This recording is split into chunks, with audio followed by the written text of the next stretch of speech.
میں خدا کی شکر گزار ہوں کہ اس نے مجھے موقع بخشا کہ میں اس کے خوبصورت الفاظوں کو آپ تک پہنچاؤں.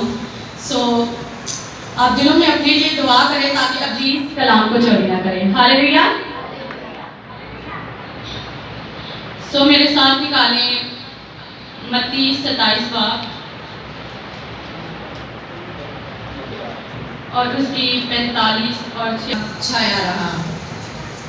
اور تیسرے پہر کے قریب یسوع نے بڑی آواز سے چلا کر کہا، ایلی ایلی لما شبقتنی، یعنی اے میرے خدا تو نے مجھے کیوں چھوڑ دیا. آمین. میں 2 ٹاپک رکھوں گی اور اس خوبصورت الفاظوں کو کوشش کروں گی کہ آپ تک پہنچاؤں تاکہ آپ اچھے سے اسے سمجھ سکیں. تو سب سے پہلی تو بات یہ کروں گی کہ یہ جو اندھیرا چھایا ہوا تھا، جو ہم نے 45 آیت میں پڑھا ہے کہ تیسرے پہر تک تمام ملک میں اندھیرا چھایا رہا. اور دوسری بات یہ ہے کہ یسوع نے اے میرے خدا کیوں کہا ہے، اس کے پیچھے کی کیا وجہ تھی، انہوں نے ایسے کیوں پکارا. صبح 9 سے 12 بجے تک 3 کلمات یسوع مسیح نے کہے ہیں.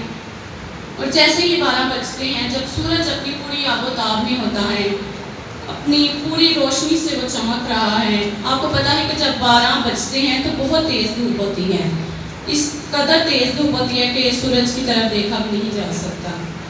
تو اس وقت ایک ایسا واقعہ پیش آتا ہے کہ سارے ملک میں اندھیرا چھا جاتا ہے. جس طرح رات ہوتی ہے سیم اسی طرح ہی سارے ملک میں اندھیرا چھا جاتا ہے. یہ اندھیرا جو ہے وہ 12 سے 3 بجے تک مسلسل رہتا ہے. اس سے پہلے بھی خدا نے سورج کو تھمایا ہے، اس کی روشنی کو ختم کیا ہے. یہ پہلی دفعہ واقعہ نہیں تھا.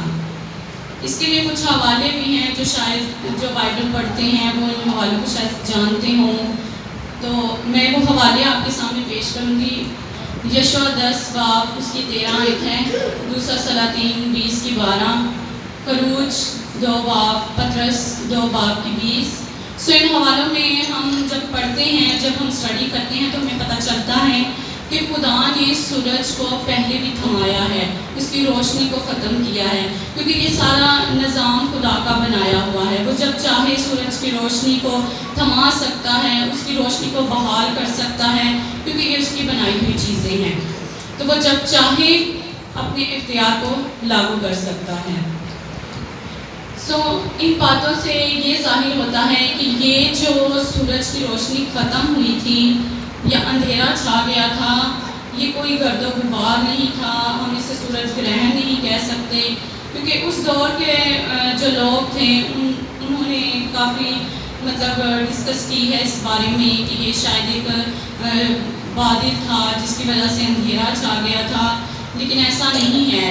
جیسے رات کو اندھیرا ہوتا ہے، سیم ایسی ہی یہ تاریکی تھی. تاریکی آپ سمجھ ہی سکتے ہیں کہ کوئی چیز جب نظر نہ آ رہی ہو تو ہم اسے تاریکی ہی کہہ سکتے ہیں، کیونکہ اجالے میں ہر چیز نظر آتی ہے. تو تاریکی میں کوئی بھی چیز ہمیں نظر نہیں آتی.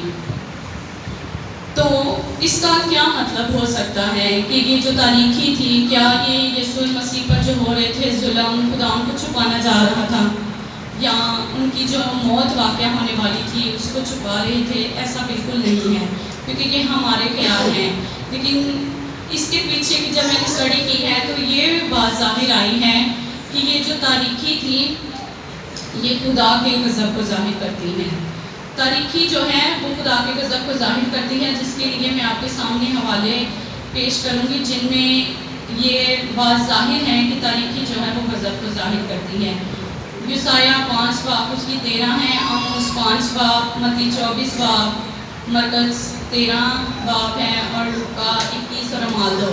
ان حوالوں میں ہم جب ڈیٹیل سے پڑھتے ہیں تو ہمیں پتہ چلتا ہے کہ تاریکی جو ہے وہ ایک غضب کو ظاہر کرتی ہے. تاریکی کو غضب کے ساتھ جوڑا گیا ہے.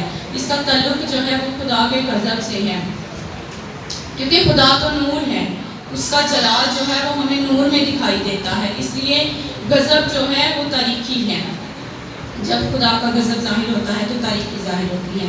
اسی طرح دوسرا پطرس اس کی 2 باب، اس میں لکھا ہے کہ جب آمد ثانی کا وقت ہوگا تو اس وقت بھی اندھیرا ہوگا۔ اس آیت میں لکھا ہوا ہے کہ جب آمد ثانی کا وقت ہے تو تب اندھیرا ہوگا، اور تاریکی جو ہے وہ عدالت کا نشان ہے۔ یہاں پہ ہم یہ جانتے ہیں کہ یہاں پہ عدالت ہو رہی ہے۔ آپ سب جانتے ہیں، آپ نے ابھی تک 3 کلمے سنے ہیں، ان میں آپ نے سنا ہی ہے کہ خدا نے یسوع مسیح پر کیا کیا ظلم ہو رہے ہیں، اور ہم صدیوں سے یہ سنتے آ رہے ہیں، ہم ان باتوں سے واقف ہیں کہ خدا پر کیا کیا ظلم ہوئے تھے، ٹھیک ہے۔ تو ان باتوں کو بیان کرنے سے بہتر ہے کہ میں یہ آپ کے سامنے بیان کروں کہ یہ جو سزا دی جا رہی تھی یہ ہمارے اور آپ کے گناہ تھے، اور یہ گناہ ابھی بھی ہیں ہماری زندگیوں میں، جن کو ہم ابھی بھی نہیں نکالتے، ہم ابھی بھی اپنی زندگیوں میں لے کر بیٹھے ہوئے ہیں۔ کچھ لوگ ہیں وہ یہ کہتے ہیں میں گناہ گار ہوں، حالانکہ خداوند یسوع مسیح تو ہمارے گناہوں کی خاطر صلیب پر چڑھے تھے، وہ ہمارے ہی تو گناہ لے کر اور صلیب پر گئے اور اتنا دکھ سہا۔ ہمیں یہ نہیں کہنا چاہیے کہ ہم آج بھی گناہ گار ہیں، ایسا کہنا ہمارے لیے باعث برکت نہیں۔ جب خداوند نے کہا کہ اے میرے خدا تو نے مجھے کیوں چھوڑ دیا، تو پہلے ہم بائبل میں پڑھتے ہیں تو یسوع نے ہمیشہ خدا کو اے باپ کہہ کر پکارا ہے۔ یہ فرسٹ ٹائم ہے کہ جب انہوں نے یہ کہا ہے کہ اے میرے خدا کہہ کر پکارا ہے، کیونکہ جب اندھیرا چھا گیا تھا تو یسوع مسیح بھی جانتے تھے کہ خدا جو ہے وہ گناہ کو دیکھ نہیں پا رہے، تو اس لیے یہ اندھیرا چھا گیا تھا، کیونکہ خدا نے اپنے چہرے کو یسوع مسیح سے چھپا لیا، ان سے تھوڑی وقفے کے لیے انہوں نے رشتے کو توڑا ہے۔ کیوں؟ کیونکہ وہ گناہ کی سزا دے رہے تھے۔